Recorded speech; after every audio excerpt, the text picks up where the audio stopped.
این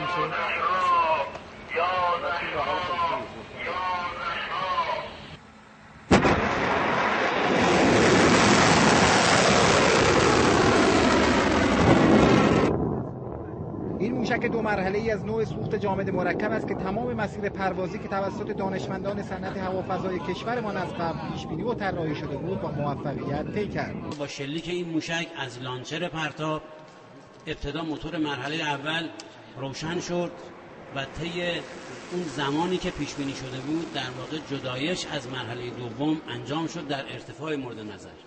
موتور مرحله دوم در ارتفاع مورد نظر عملکرد بسیار خوبی رو داشت و در مرحله و زمانی که میبایستی در واقع در ارتفاع 800 کیلومتری و فوق 800 کیلومتری عمل خودش رو انجام داد و سر جنگی وارد فضای ماورای جبر شد و پس از عبور از ماورای جبر دوباره وارد مرحله جبر شد و با سلامت کامل در CEP یعنی در اون نقطه مورد نظر هدف مورد نظر رو مورد اصابت قرار داد. سیستم ناوبری موشک سجیل 2 نسبت به نخستین موشک سجیل جدید بوده و از سنسورهای بسیار دقیق برخوردار است که همین ویژگی موجب دقت اصابت به هدف را نسبت به نسل قبلی افزایش می‌دهد. قدرت تخریب بالای این موشک و دقت بالای موشک و سرعت استقرار در میدان و سرعت شلیک و سرعت ترک پس از شلیک رو از ویژگی‌هایی هستش که این موشک داره.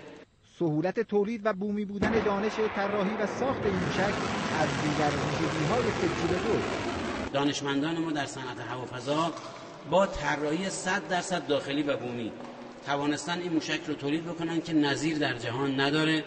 یک قابلیت جدیدی در موشک دوربرد رو در اختیار ما قرار میده. با طراحی، ساخت و آغاز تولید انبوه سجیل 2 توان عملیاتی و قدرت بازدارندگی نیروهای مسلح جمهوری اسلامی ایران بیش از پیش افزایش یافت.